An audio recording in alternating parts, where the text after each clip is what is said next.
নমস্কার বন্ধুরা, welcome to x live.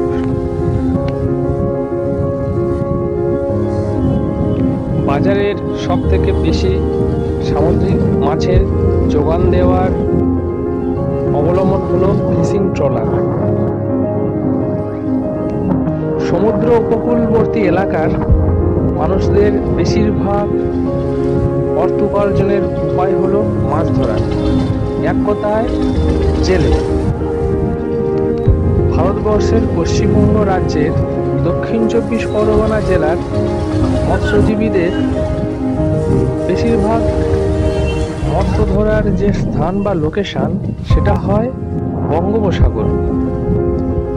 ছোট ছোট নদী থেকে তারা ট্রলার বা ট্রলি নিয়ে বঙ্গোপসাগরের দিকে পাড়ি দেয়।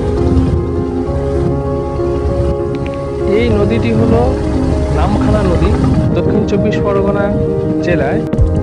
নদীটার নাম হাতানিয়া দোয়ানিয়া। এই নদী দিয়ে নামখানা থেকে গঙ্গাসাগর যাবার একটা জলপথ আছে। আর এই নদীটা আরেকটা গুরুত্বপূর্ণ পার্ট।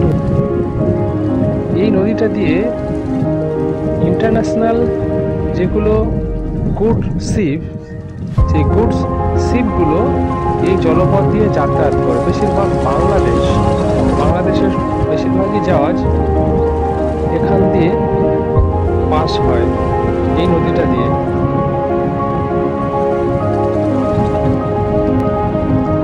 সমুদ্রে মাছ ধরতে যাওয়ার আগে জেলেরা ও ট্রলারের যিনি মাঝি থাকে, ট্রলারে পুজো দেওয়া হয়, গঙ্গা পুজো করা হয়। পুজো দিয়ে তারপর ভালো দিন দেখে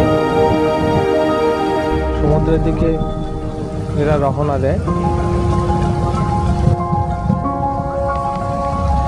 মাছ ধরতে যাওয়ার আগে ট্রলারে বা ট্রলিতে 7 থেকে 10 দিনের জন্য খাবার প্লাস বরফ, মাছগুলোকে ফ্রিজিং করার জন্য বড় স্টক করে নিয়ে চলে যায়। আর এই নামখানা নদীতে এরা এখান থেকে রওনা দেয়। আবার এখানেই মাছ ধরা হয়ে গেলে এখানে এসে এরা আনলোডিং করে। তারপর আনলোডিং মাছ ট্রাকে করে কলকাতা সহ বিভিন্ন জায়গায় বা স্থানীয় আড়তে নিয়ে চলে যায়, অকশনে বিক্রি হয়, তারপর সেটা বাজারজাত হয়। এই ছোট্ট চ্যানেলটির সঙ্গে থাকার জন্য ও সাবস্ক্রাইব করার জন্য সকল বন্ধুদেরকে অসংখ্য ধন্যবাদ। সবাই ভালো থাকবেন, সুস্থ থাকবেন।